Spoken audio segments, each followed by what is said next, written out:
샬롬, 한 주간 평안하셨나요? 너 하나님의 사람아, 당신은 교사입니까? 그 6번째 시간으로 여러분들 만나 뵙습니다. 이번에는 교사의 목표에 대한 2가지 방법에 대해서 앞으로 몇 시간에 걸쳐서 알아보도록 하겠습니다. 첫 번째는 교사가 어린이를 향한 목표이고, 2번째는 교사 자신이 가져야 할 목표입니다. 오늘 먼저 교사가 어린이를 향한 목표에 대해서 함께 알아보도록 하겠습니다. 첫 번째, 교사가 어린이를 향한 목표입니다. 교사의 목표는 그리스도를 영접할 기회를 모든 어린이에게 주는 것과 그 어린이가 구원의 확신을 갖도록 인도하는 일과 그들로 하여금 하나님의 일을 할 수 있도록 하는 데 있습니다. 건축가는 제일 먼저 설교들을 그리고 난 후에 건축 자재들을 모은다고 합니다. 이와 같이 교사는 분명한 목표가 있어야 합니다. 어린이 한 명 한 명은 마치 화가의 붓을 기다리는 빈 화폭과도 같이 그 내부에 무엇인가를 성취해야 할 대상이라는 것입니다. 교사의 급선무는 하나님의 말씀을 모든 어린이에게 가르치는 것입니다. 그럼 교사는 어떻게 어린이를 가르칠 것인가? 이에 대해서 아래 3가지 방법으로 여러분들이 한번 같이 알아봤으면 좋겠습니다. 말씀과 함께 우리 같이 알아보도록 하겠습니다. 그 첫 번째는 어린이가 구주가 예수 그리스도가 필요함을 알아 어린이 개인의 구주로 영접하는 것입니다. 로마서 3장 23절에 보면은 모든 사람이 죄를 범하였음에 하나님의 영광에 이르지 못하더니 라고 말씀하고 있고, 요한복음 1장 12절에는 영접하는 자 곧 그 이름을 믿는 자들에게는 하나님의 권세를 주셨으니 라고, 하나님의 자녀가 되는 권세를 주셨으니 라고 말씀하고 있습니다. 로마서 10장 9절에는 내가 만일 내 입으로 예수를 주라 시인하며 또 하나님께서 그를 죽은 자 가운데서 살리신 것을 내 마음에 믿으면 구원을 받으리라 라고 이렇게 말하고 있습니다. 바로 우리 어린이들에게도 예수 그리스도, 바로 구원자 되신 그 주님이 있어야 된다는 것을 이야기하고 있는 것입니다. 우리가 생각할 때는 뭐 아이들이 받아들이겠어? 아니 저렇게 어린애가 어떻게 복음을 받아들여? 라고 말할 수 있겠지만 그것이 아니라는 것입니다. 이 세상의 모든 사람들에게는 바로 죄가 있고 그 죄의 문제를 해결하기 위해서는 바로 예수 그리스도를 나의 구주로 모셔야 된다는 것입니다. 그 다음에 2번째는 어린이가 거룩한 구별된 생활과 또한 봉사의 삶을 믿음으로 살도록 가르치며 또한 말씀으로부터 옳고 그름을 분별하도록 가르쳐야 한다는 것입니다. 골로새서 3장 17절의 말씀에 보면은 또 무엇을 하든지 말에나 일에나 다 주 예수의 이름으로 하고 그를 힘입어 하나님 아버지께 감사하라 라고 이렇게 말씀하고 있습니다. 바로 우리 어린 아이들이 자기의 삶 가운데서 옳고 그름을 정확하게 판단하고 그것을 하나님 앞에 아뢰고 또 하나님께서 힘과 용기를 주신다는 것에 감사하는 삶을 살 수 있도록 우리가 가르쳐야 한다는 것입니다. 그 3번째는 어린이가 봉사의 삶을 살기 위하여 그리스도의 능력을 요청하는 방법을 알게 하는 것입니다. 하나님의 능력, 그리스도의 능력을 어떻게 아이들에게 요청할 수 있도록 알게 할 수 있을까요? 하나님의 말씀 로마서 6장 14절에 보면은 죄가 너희를 주장하지 못하리니 이는 너희가 법 아래에 있지 아니하고 은혜 아래에 있음이라 라고 이렇게 말씀하고 있습니다. 로마서 12장 1절의 말씀에서는 그러므로 형제들아 내가 하나님의 모든 자비하심으로 너희를 권하노니 너희 몸을 하나님이 기뻐하시는 거룩한 제사로 드리라. 이는 너희의 드릴 영적 예배니라 라고 이렇게 말씀하고 있습니다.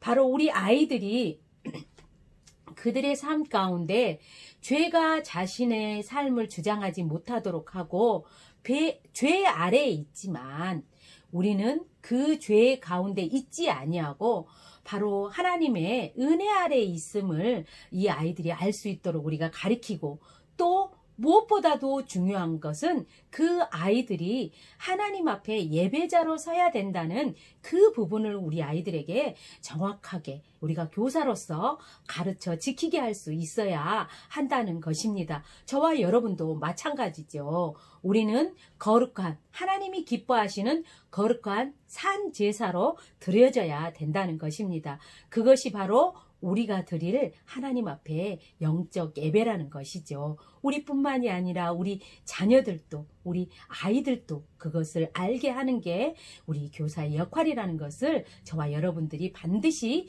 기억했으면 좋겠습니다.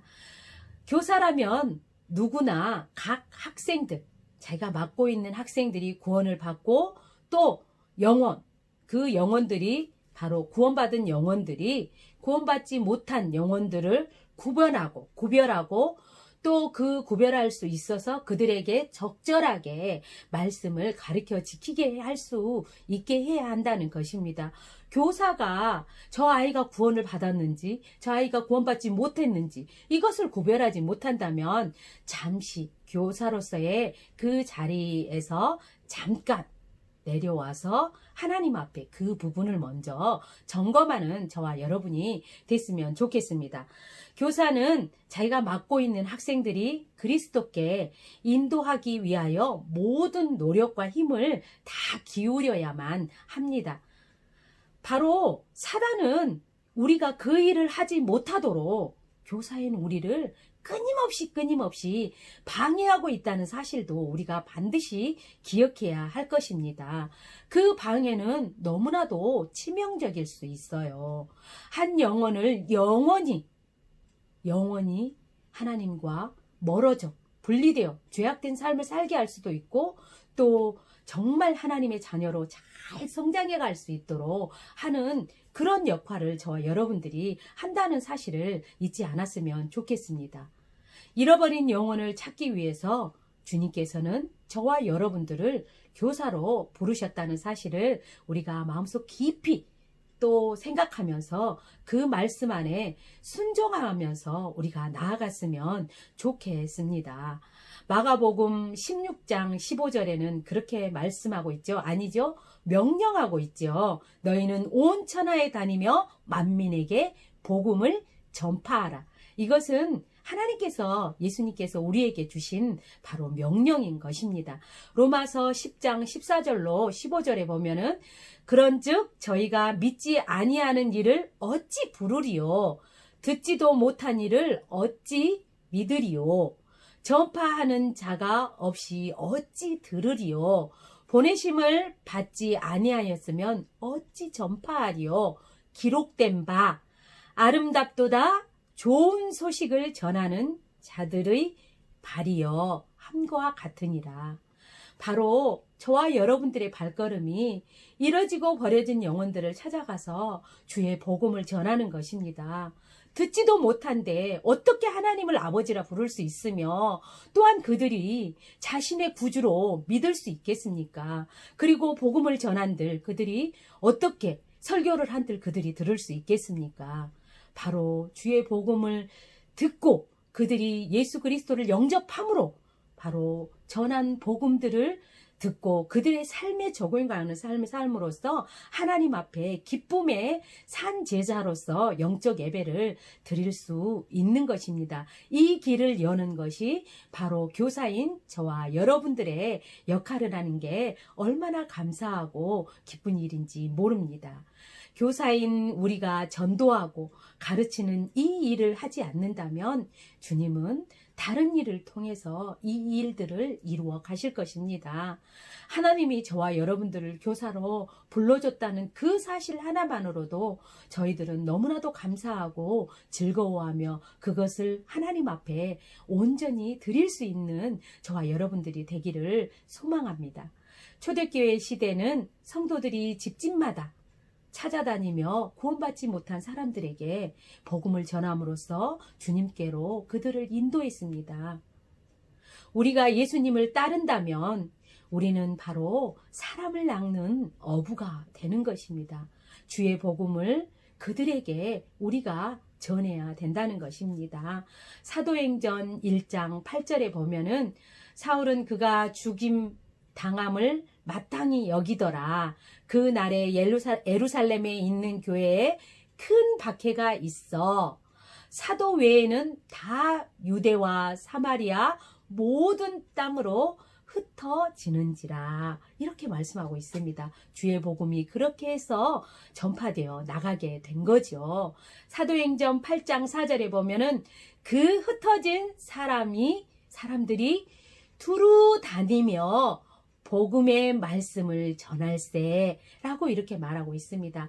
하나님의 말씀은 어떤 우리의 가둬져 있는 게 아닙니다. 그리고 우리가 가둬버리는 게 아니라는 거죠. 복음은 날마다 매일매일 누군가에 의해서 계속해서 전해져야 된다는 것을 말하고 있는 것입니다. 사도행전 20장 20절에 보면은 유익한 것은 무엇이든지 공중 앞에서나 각 집에서나 꺼리낌이 없이 너희에게 전하여 가르치고, 이 말은 뭐냐면 하나님의 말씀은 우리에게 유익한 것이고 우리가 반드시 지켜야 될 것이죠. 그렇기 때문에 그것에 대해서 우리가 꺼려하거나 부끄러워하거나 그것을 감추거나 하지 말라고 지금 성경은 말하고 있는 것입니다. 우리가 복음을 듣고 하나님의 사람이라면, 크리스찬이라면 바로 우리의 입술로 복음을 전해야 된다고 말씀하고 있는 것입니다.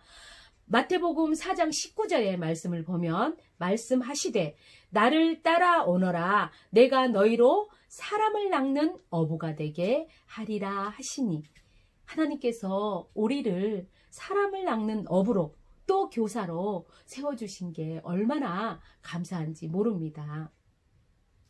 하나님은 이 세상 인류를 사랑하고 계십니다. 한 사람이라도 멸망하는 그것은 우리 하나님 아버지의 뜻이 아니라고 말씀하고 있습니다. 하나님은 사람들을 구원하기 위해서 하나님이 하실 수 있는 모든 일을 다 하셨습니다. 그리고 또 지금도 그 일을 하고 계십니다. 해마다 수많은 사람들이 멸망해 가는 것은 하나님의 뜻에 어긋나는 것입니다. 우리는 반드시 하나님의 뜻을 쫓아 행해야 된다고 성경은 말하고 있습니다. 요한복음 3장 16절에 보면 하나님이 세상을 이처럼 사랑하사 독생자를 주셨으니 이는 저를 믿는 자마다 멸망하지 않고 영생을 얻게 하려 하심이라 라고 말하고 있습니다. 바로 복음을 통해서 그들이 멸망하는 것이 아니라 바로 구원을 얻어 영원한 삶을 살게 하는 게 그게 하나님의 뜻이고, 또한 우리는 그 명령을 받아 행해야 될 우리의 일이라는 것입니다. 사역이라는 것이죠. 베드로후서 3장 9절 말씀에 보면 주의 약속은 어떤 이들이 더디다고 생각하는 것 같이 더딘 것이 아니라 오직 주께서 너희를 대하여 오래 참으사 아무도 멸망하지 아니하고 다 회개하기에 이르기를 원하시느니라.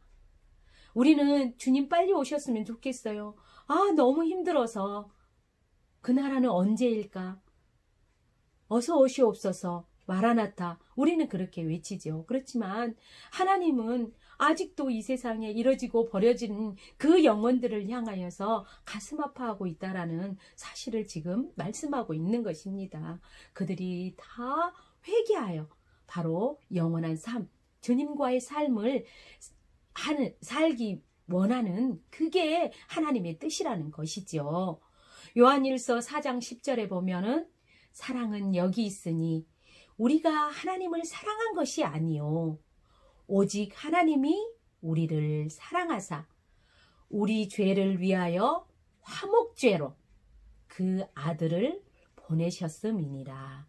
바로 저와 여러분들이 하나님과 화목하게 하기 위해서 예수님을 이 땅에 보내주시고 우리의 구원자가 되게 해주셨다는 것을 지금 말씀하고 계신 것입니다. 여러분들은 한 영혼의 가치가 얼마만큼 된다고 생각하십니까?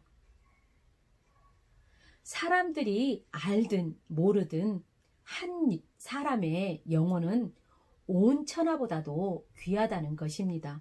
그것은 저의 말도 아니고 어떤 사람의 말도 아니고 바로 하나님의 말씀 성경을 통해서 우리에게 말씀하고 있습니다. 하나님께 있어서 한 영혼은 우리를 구원하시려고 하나님이 쏟으신 모든 사랑과 희생에 달하는 가치입니다. 바로 예수 그리스도와 맞바꾼 그 가치라는 것을 말씀하고 있는 것입니다. 하늘나라에서 한 영혼은 너무 귀해서 지상에서 한 심령이 회개하면 천국에서 기뻐서 잔치를 연다고 합니다. 여러분, 우리가 생각할 때는 예수님 믿게 하고 복음을 전하고 그가 구원받는 거 그냥 우리는 편하게 생각할 수 있지만 하늘나라에서는 큰 잔치가 너무나도 기뻐서 이렇게 말씀하고 있는 것입니다. 마태복음 16장 26절에 보면은 사람이 만일 온 천하를 얻고도 제 목숨을 잃으면 무엇이 유익하리요? 사람이 무엇을 주고 제 목숨을 바꾸겠느냐? 누가복음 19장 10절에 보면은 인자가 온 것은 잃어버린 자를 찾아 구원하려 함이니라. 누가복음 15장 10절 말씀에 보면 내가 너희에게 이르노니 이와 같이 죄인 하나가 회개하면 하나님의 사자들 앞에 기쁨이 되느니라 라고 이렇게 말씀하고 있습니다. 바로 영혼을 낚는 바로 사람은 한 영혼의 가치에 있어서 가장 예민한 사람들임에 틀림이 없습니다. 바로 하나님은 한 사람 한 사람에게 바로 예수님의 가치와 동일하게 생각하고 있다는 것을 저희들이 생각했으면 좋겠습니다. 이 말씀을 이런 것들을 생각하면 얼마나 가슴이 뛰고 얼마나 감사한지 모릅니다. 죄인된 나를 구원하셔서 더군다나 교사로 하나님의 복음 전하는 자로 세워주신 게 얼마나 감격스럽고 놀라운 일입니까? 우리는 바로 영혼을 낚는 바로 어부라는 사실을 저와 여러분들이 잊지 않았으면 좋겠습니다. 잠언 11장 30절에는 의인의 열매는 생명나무라 지혜로운 자는 사람을 얻느니라 라고 이렇게 말씀하고 있습니다. 고린도전서 19장 22절에는 내가 여러 사람에게 여러 모습이 된 것은 아무쪼록 몇 사람이라도 구원하고자 함이니라 라고 이렇게 말씀하고 있습니다. 우리는 어떠한 방법으로든 주의 복음을 반드시 전해야 된다는 사실을 저희들이 기억했으면 좋겠습니다. 그리고 교사로서 우리 어린 영혼들에게 또한 내가 맡고 있는 구역원이나 내가 내 구역에 속해 있는 나와 함께하는 그 자들에게 바로 하나님의 구원이 바로 심겨질 수 있도록 저와 여러분들이 그 역할을 감당했으면 좋겠습니다. 우리는 이같이 말하고 있는 바울의 표현을 한번 채택했으면 좋겠습니다. 바울은 이렇게 말하고 있죠. 앞서 읽었던 고린도전서 19장 22절 말씀인 거죠. 내가 여러 사람에게 여러 모습으로 된 것은 바로 아무쪼록 몇 사람이라도 구원하고자 함이니라.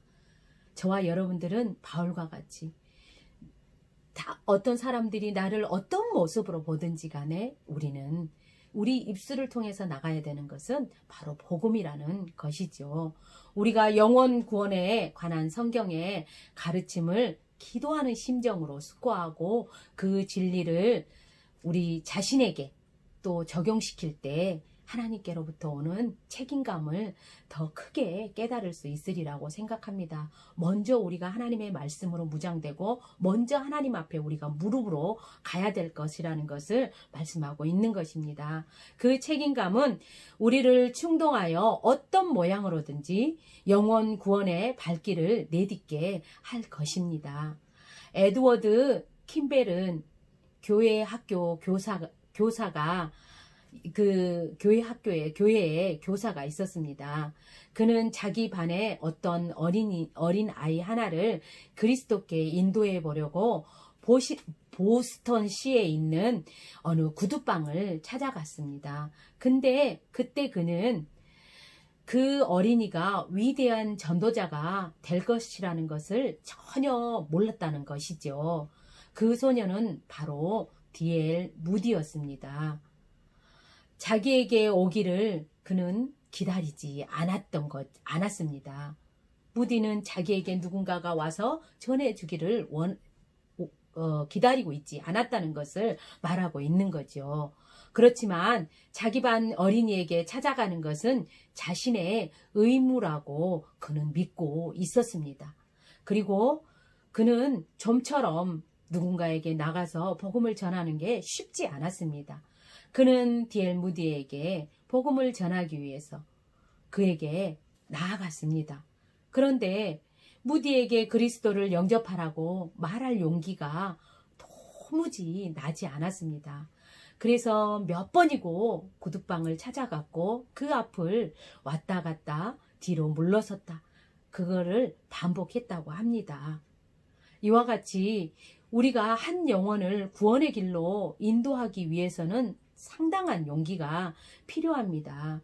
저와 여러분들이 복음을 전한다는 게 결코 쉽지 않다는 것을 지금 말하고 있는 것입니다. 어쩌면 이 강의를 듣고 있는 우리 교사 아니면은 분들 중에서도 복음을 전하고 싶은데 선뜻 용기가 나지 않아 발을 내딛지 못한 분들도 계시리라고 생각을 합니다. 바로 그 유명한 에드워드 킴벨 목사님도 그 일을 하기가 힘들었다는 거죠. 우리가 복음을 전한다는 것은 이렇게 어렵다는 것을 지금 이야기하고 있는 것입니다. 그러나 하나님은 그 용기를 우리에게 반드시 주실 것이고 우리에게는 그 용기가 있습니다. 교사의 목표는 그리스도를 영접할 기회를 모든 어린이에게 주는 것과 그리고 그 어린이가 구원의 확신을 갖도록 인도하는 일과 또한 그들로 하여금 하나님의 일을 할 수 있도록 하는데 그 목표와 목적이 있다는 것을 저희들이 반드시 기억하고 잊지 않았으면 좋겠습니다. 여러분, 당신은 하나님의 사람 교사입니까? 그럼 교사인 당신은 예수님을 바로 알고 바로 믿고 전하는 참 그리스도인입니까? 네. 예수님의 사람아, 교사인 당신은 예수님을 바로 알고 또 바로 전하는 그리스도인입니다. 고집을 버리면 편지가 되고, 체면을 버리면 향기가 되고, 자존심을 버리면 소금이 된다고 어느 시인은 말하고 있습니다. 만약 여러분이 예수님을 믿는 크리스찬이라면 여러분 안에 있는 고집과 체면을 버리고 자존심을 버려 바로 예수 그리스도의 향기와 빛과 소금의 삶을 살기를 원합니다. 교사인 당신은 참으로 신실한 그리스도의 향기이며 그리고 아름다운 세상의 빛과 소금입니다.